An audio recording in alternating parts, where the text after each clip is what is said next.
جو جواب پرسوں آئے گا اس کو ہم دیکھیں گے، اس پہ مزید بحث ہوگی، لیکن تب تک کارروائی رک گئی ہے اور اس سے آگے بھی مجھے گمان ہوتا ہے کہ معاملات اب آئین اور قانون کے مطابق چلیں گے۔ تو سلمان اکرم جو کارروائی ہو رہی ہے وہ روک دی گئی ہے؟ بالکل روک دی گئی۔ اس حوالے سے جو میسج ہے وہ کنوے کر دیا گیا اڈیالہ جیل حکام کو؟ جی وہاں فون تو کیا گیا ہے، میں اس وقت جا رہا ہوں، وہاں جا کے دیکھتے ہیں کیا صورت ہے۔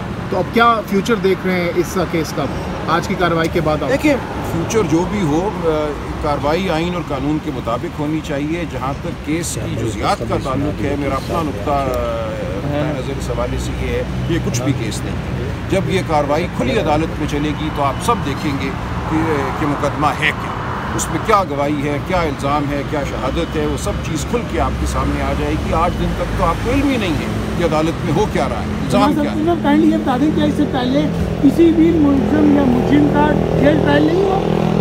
ہوئے ہیں لیکن ان کے بڑے لوازمات ہیں۔ دیکھیے ایسے نہیں ہو سکتا کہ حکومت ایک دن فیصلہ کرے کہ ہم نے جیل ٹرائل کرنا ہے۔ قانون میں ایک طریقہ کار دیا گیا ہے، اس طریقہ کار کو اب ہم نے آئین کی روشنی میں پرکھنا ہے۔ آئین کے جو تقاضے ہیں ان کے حوالے سے بھی مزید عدالتوں کی رہنمائی سامنے آ چکی ہے۔ اب اس سب کو سامنے رکھ کے ہم نے دیکھنا ہے کہ یہاں جو فیصلہ کیا گیا جیل ٹرائل کا وہ کیا آئین کے تقاضوں کے مطابق تھا یا نہیں تھا۔ کیا سلمان اکرم راجہ صاحب یہ بتائیے گا اب تک کی جو کارروائی ہوئی ہے اس کا کیا بنے گا؟ یہ ہو سکتا ہے اس کارروائی کو حذف کر دیا جائے۔ یہ بات آج ہوئی، عدالت نے اٹارنی جنرل سے یہ سوال کیا کہ اگر ہم اس نتیجے پہ پہنچے کہ آج دن تک جیل ٹرائل جو ہے قانون کے مطابق نہیں ہوئی تو پھر اس کارروائی کا کیا ہوگا۔ یہ سوال انہوں نے اٹارنی جنرل صاحب کے لیے چھوڑا ہے۔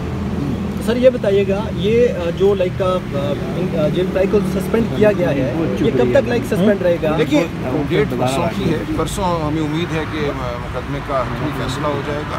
اس دن اگر حتمی فیصلہ یہ ہوتا ہے کہ جیل ٹرائل آج دن تک درست نہیں ہوئی تو پھر جو اس کا نتیجہ ہے وہ سامنے آ جائے گا۔ آج تک جو کارروائی ہوئی ہے وہ شاید بچائی نہ جا سکے۔ تو جو کابینہ نے منظوری دی تھی معاہدہ کے لیے ہوگی نا، اس کابینہ کی منظوری کو بھی دیکھیں گے کہ اس منظوری کو دیتے ہوئے کابینہ نے کن محرکات کو، کن باتوں کو مد نظر رکھا۔ ابھی سر آپ اڈیالہ جیل جا رہے ہیں تو آگے کیا سٹیپ اٹھانے جا رہے ہیں بتائیے گا۔ خان صاحب سے مشاورت کریں گے، آج کی جو کارروائی ہے اس حوالے سے گفتگو کریں گے، مزید جو مقدمات ہیں اس حوالے سے بات کریں گے۔ ظاہر ہے یہ ایک وکیل اور موکل کا عدالت نے جو سوالات کیے، ہماری بحث پچھلی تاریخ میں ہوئی تھی، اس کی بنیاد پہ آج عدالت نے بنیادی نوعیت کے سوالات اٹارنی جنرل صاحب سے کیے کہ جو ٹرائل جیل میں کرنے کا فیصلہ ہوا یہ فیصلہ کس کا تھا، کیا محرکات تھے، اس میں قانون کے جو تقاضے ہیں وہ بالکل مختلف ہیں۔ جو بظاہر پروسیس نظر آیا، جس طرح فائل چلی، وہ نظر یہ آتا ہے کہ آئین اور قانون کے بالکل برخلاف ہو۔ یہ انتظامیہ کا فیصلہ نہیں ہو سکتا کہ کس کو کال کوٹری میں آپ نے ٹرائی کرنا ہے۔ یہ ایک بنیادی حق ہے ہر ملزم کا کہ اس کی جو ٹرائل ہے، اس کے خلاف جو مقدمہ ہے وہ کھلی عدالت میں چلے، جہاں میڈیا ہو، عام لوگ ہوں، خاندان ہو، لوگوں کو نظر آئے کہ جج کے تیور کیا ہیں، گواہان کیا کہہ رہے ہیں، کیا سوال جواب ہو رہا ہے، کیا الزام لگایا جا رہا ہے، کیا شہادت پیش کی جا رہی ہے۔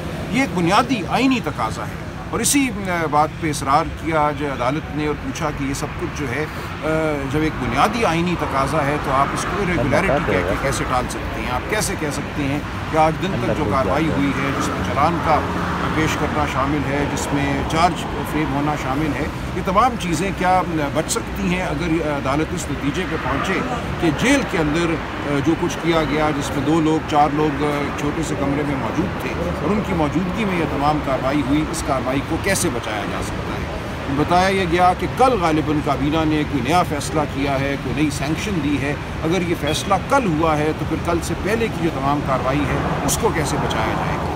اس سب کے پیش نظر عدالت نے مناسب سمجھا کہ اڈیالہ میں جو ٹرائل جاری ہے، جو مقدمہ جاری ہے، اس کی کارروائی کو روک دیا جائے۔ ایک اور بہت بنیادی ہماری استدعا تھی، آج عدالت نے اس طرف بھی اشارہ کیا کہ جو جج صاحب متعین کیے گئے ہیں آفیشل سیکریٹس ایکٹ کے تحت ٹرائل کرنے کے لیے، ان کی تقرری کا فیصلہ کس نے کیا؟ کس نے چنا پاکستان کے ہزاروں جج صاحبان میں سے اس ایک شخص نے یا ان جج صاحب نے یہ ٹرائل منعقد کرنی ہے؟